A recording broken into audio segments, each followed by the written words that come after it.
Assalamualaikum warahmatullahi wabarakatuh. Kita dari kelompok 5 yang beranggotakan saya sendiri Novia Wahyu Lestari dan dua rekan teman saya, yaitu ada Muhammad Reza Junaidi dan Ade Rahmat, yang akan ikut serta dalam mempresentasikan mengenai materi akidah Islam tentang makhluk gaib dengan dosen pengampu Bapak Arman Abdul Rajman MSI. Ayo kita simak bareng-bareng teman-teman.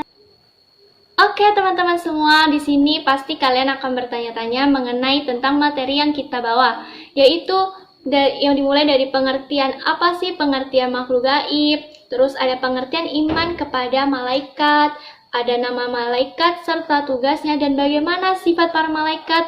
Nah, di sini saya akan membahas satu persatu dari poin tersebut, dimulai dari pengertian makhluk gaib. Nah, berdasarkan al-gaibi berasal dari bahasa Arab, yaitu gaba yagibu gaiban. Dalam definisi gaib artinya suatu perkara yang tidak nampak.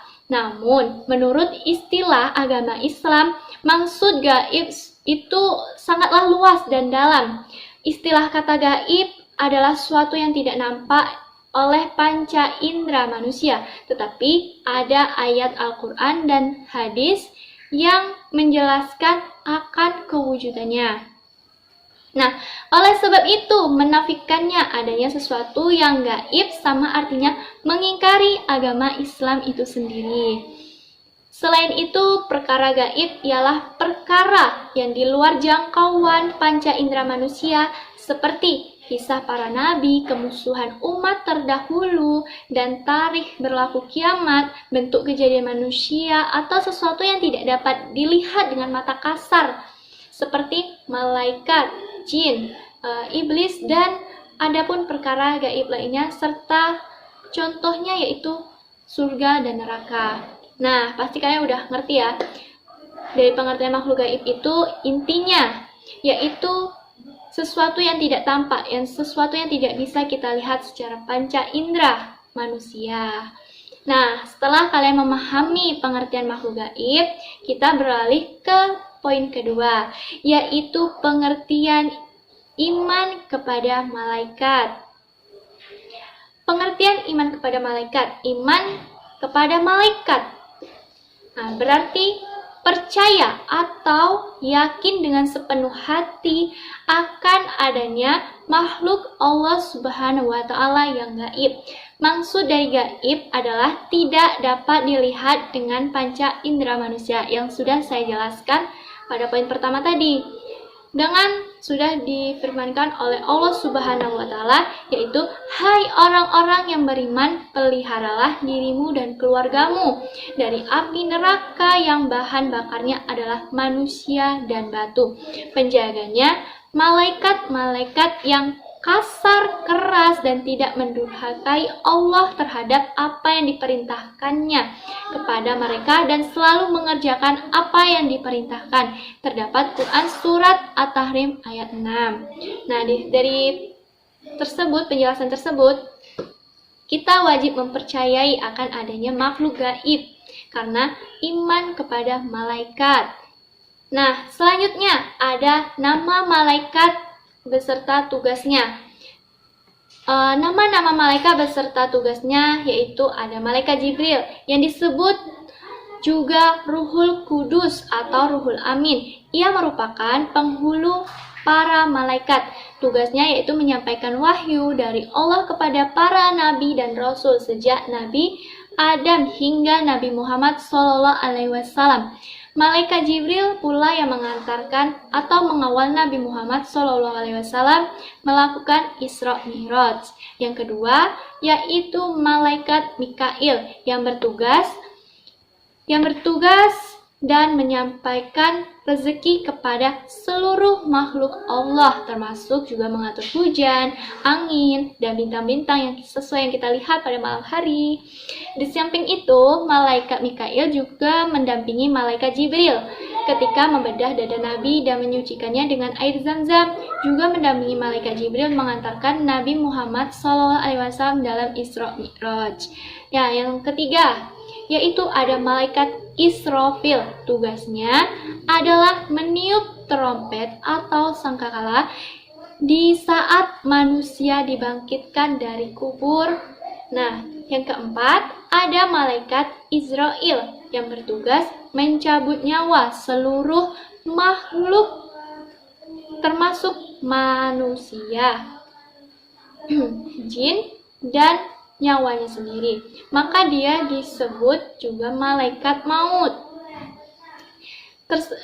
Selanjutnya ada malaikat raqib, tugasnya mencatat amal kebaikan yang dilakukan manusia sejak akil balik selama hidupnya. Yang keenam ada malaikat atid yang tugasnya mencatat amal kejahatan manusia selama hidupnya. Yang ketujuh, malaikat munkar tugasnya menjaga alam kubur sekaligus sebagai penanya kepada manusia di alam kubur. Yang kedelapan, yaitu malaikat nakir. Tugasnya sama dengan malaikat munkar, menanyakan manusia tentang pokok permasalahan, yakni Tuhan, agama, nabi atau rasul, kitab, kiblat, dan teman saudara dan lain-lain. Nah, yang kesembilan, ada malaikat Malik. Tugasnya yaitu menjaga pintu neraka, tempat manusia menerima azab atau siksa karena kedurhakaannya ataupun kejahatannya.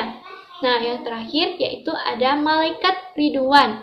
Tugasnya menjaga pintu surga, tempat hamba Allah menerima balasan dan ketakwaan. Nah, kita beralih kepada poin keempat, yaitu sifat-sifat para malaikat. Nah, sifat-sifat para malaikat itu gimana sih? Nah, sifat para malaikat itu dalam Al-Quran ataupun hadis tidak menggambarkan wujud malaikat, tapi hanya menerangkan tentang sifat-sifat malaikat, yaitu yang antara lain.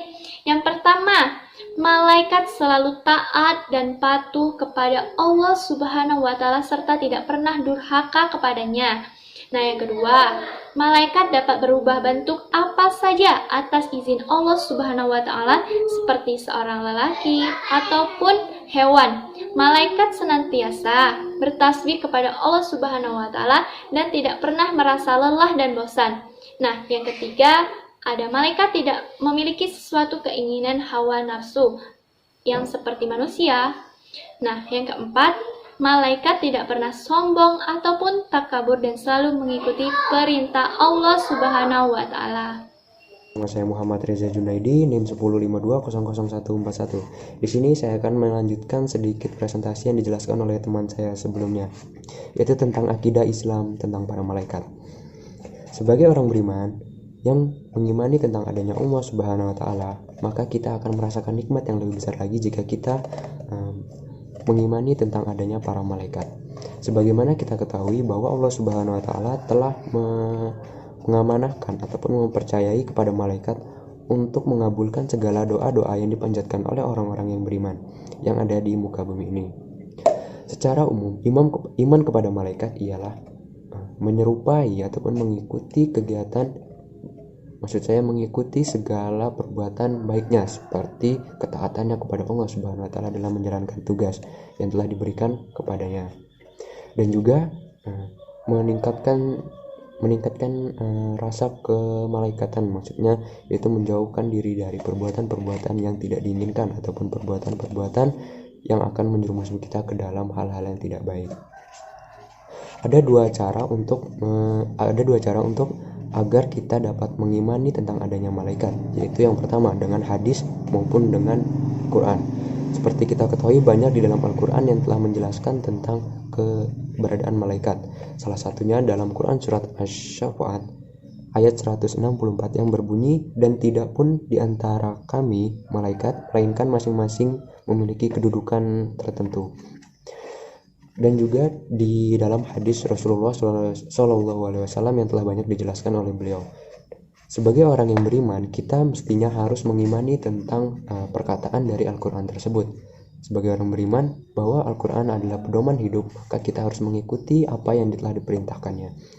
Selanjutnya yaitu adalah bukti nyata. Bukti nyata maksudnya di sini adalah kita dapat melihatnya secara nyata. Maksudnya seperti kita ketahui bahwa ada malaikat yang bertugas untuk mencabut nyawa. Dari peristiwa Hal tersebut ada peristiwa yang namanya kematian yang dialami oleh manusia. Hal tersebut dapat membuktikan bahwa malaikat itu benar-benar ada dan tujuannya ataupun tugasnya untuk mencabut nyawa manusia. Selanjutnya ada hikmah beriman kepada malaikat. Sebagai orang yang beriman, apabila kita telah mengetahui tugas-tugas ataupun fungsi dari para malaikat, maka kita akan lebih merasakan ataupun dapat mendapatkan hikmah yang lebih banyak lagi. Karena dengan beriman kepada malaikat, kita dapat memiliki rasa sebagai berikut, yaitu yang pertama, menambah pengetahuan. Menambah pengetahuan maksudnya dengan kita mengimani adanya malaikat ataupun mempercayai ada malaikat, maka kita menambah pengetahuan bahwa makhluk yang ada di dunia ini tidak semuanya dapat dilihat oleh mata, melainkan ada makhluk yang tidak dapat dilihat oleh mata, yaitu malaikat. Selanjutnya yaitu memiliki sikap optimis. Memiliki sikap optimis di sini maksudnya ialah ketika kita mendapat masalah, mendapatkan cobaan dari Allah Subhanahu wa taala, kita akan memiliki sikap percaya diri bahwa masalah tersebut pasti memiliki ujung perkara ataupun memiliki permasalahan ataupun memiliki solusi dari masalah tersebut, dan pasti kita akan memiliki rasa percaya bahwa malaikat akan membantu kita dalam menjelaskan ataupun menyelesaikan masalah tersebut. Selanjutnya yaitu selalu berhati-hati. Maksudnya ialah ketika kita telah mengimani tentang adanya malaikat, maka kita akan bersikap berhati-hati dalam melakukan kehidupan dan kegiatan kita sehari-hari, karena apabila kita telah percaya bahwa malaikat itu benar-benar ada, maka kita akan lebih berhati-hati lagi, karena malaikat akan mencatat semua perbuatan baik maupun buruk kita dan akan disampaikan kepada Allah Subhanahu wa taala untuk dipertanggungjawabkan kelak di akhirat. Dan selanjutnya ada makhluk gaib dan lainnya. Makhluk gaib dan lainnya yang saya maksud di sini adalah iblis, jin, dan juga syaitan. Seperti yang kita ketahui bahwa makhluk gaib merupakan makhluk yang kasat mata ataupun tidak dapat dilihat oleh mata kita. Seperti contohnya yaitu seperti yang tadi telah kita jelaskan, yaitu malaikat. Namun ada juga makhluk-makhluk gaib lainnya yang tidak dapat dilihat seperti setan, jin, iblis. Ketiga makhluk tersebut memiliki sifat yang sama, yaitu menggoda manusia untuk menjerumuskan manusia ke dalam hal-hal yang tidak benar ataupun menjerumuskan manusia ke dalam hal-hal yang tidak diinginkan di dalam Al-Quran ataupun yang telah diperintahkan oleh Allah Subhanahu wa taala, seperti melakukan perjudian, perzinahan, pencurian, dan lain-lain sebagainya. Namun terdapat perbedaan di antara jin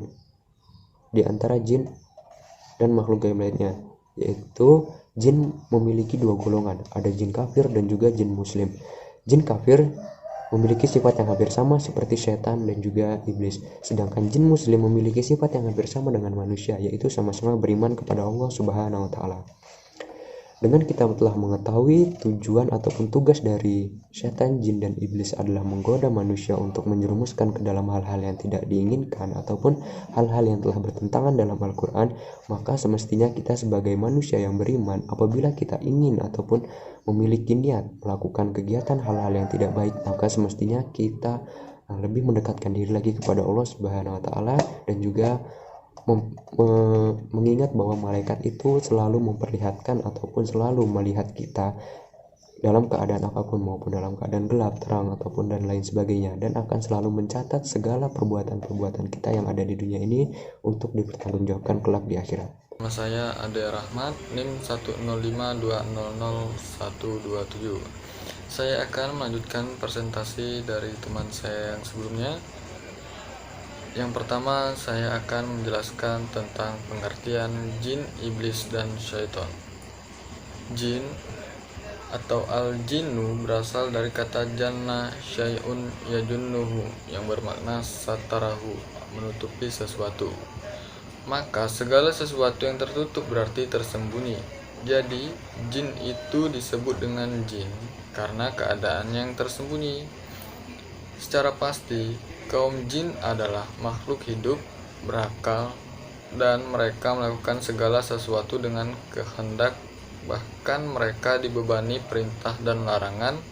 Hanya saja mereka tidak memiliki sifat dan tabiat seperti yang ada pada manusia atau selainnya. Yang kedua, setan. Setan atau syaitan. Menurut pendapat Ibnu Jarir dan Ibnu Katsir, syaitan artinya yang jauh dari kebenaran atau dari rahmat Allah Subhanahu wa taala.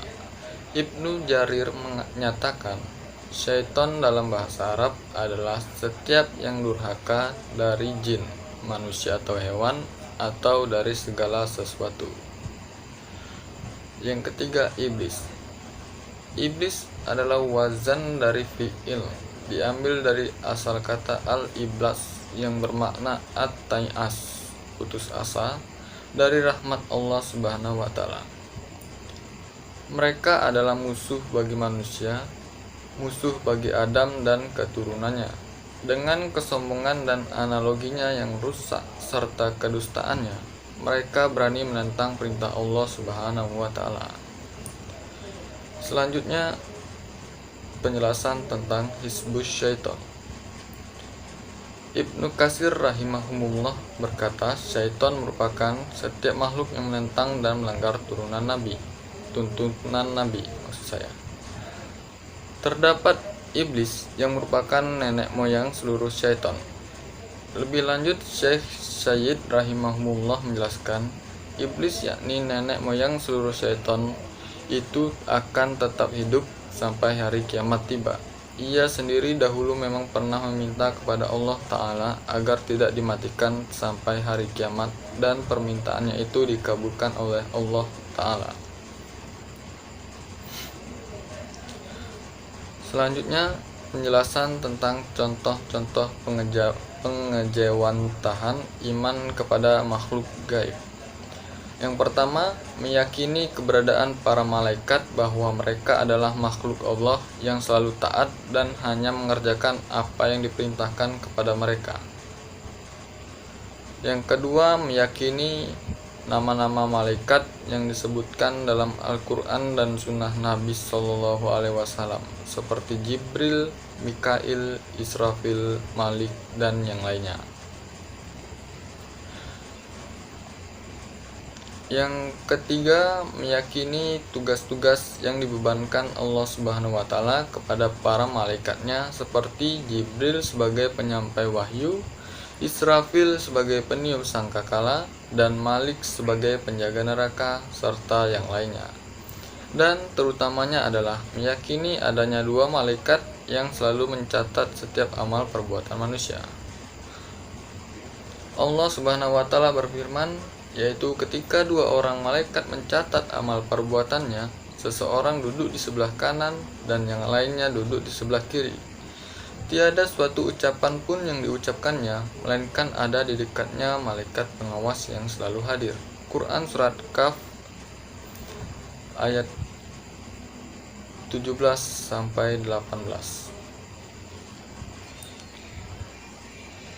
Itulah di antara maksud beriman kepada malaikat, dengan harapan dapat memberikan pengaruh terhadap perilaku dan akhlak seorang muslim. Di antaranya pertama, semakin merasakan keagungan dan kekuasaan Allah Subhanahu wa taala, karena hanya yang Maha Pencipta dan Maha Kuasa saja yang mampu menciptakan malaikat dengan jumlah banyak, dan kemampuan yang luar biasa itu hanya Allah Subhanahu wa taala saja yang tahu. Kedua, mencontoh para malaikat dalam beribadah dan melakukan ketaatan kepada Allah Subhanahu wa taala, meskipun mereka terjaga dari dosa dan sangat dekat dengan Allah Subhanahu wa taala, tapi mereka tetap selalu beribadah dan memohon ampun kepadanya. Quran Surat Al-A'raf ayat 206. Yang ketiga, menghindari sifat ujub, bangga diri terhadap amal yang telah dilakukan. Karena para malaikat yang setiap waktunya hanya melakukan tugas dan tidak pernah membantah apalagi membangkang, namun mereka tetap memohon ampun kepada Allah Subhanahu wa taala atas kekurangan mereka dalam melaksanakan tugasnya. Yang keempat, menyadari pengawasan malaikat yang selalu mencatat setiap amal perbuatan, sehingga berusaha keras untuk menjauhi segala yang diharamkan Allah Subhanahu wa taala, karena takut kepada Allah Subhanahu wa taala dan malu terhadap para malaikat yang selalu memperhatikan. Semoga keimanan kita kepada malaikat Allah Subhanahu wa taala dan merasakan kehadirannya dapat memberikan pengaruh dan efek positif terhadap kehidupan kita. Sekian dari saya. Wabillahi taufik wal hidayah. Wassalamualaikum warahmatullahi wabarakatuh.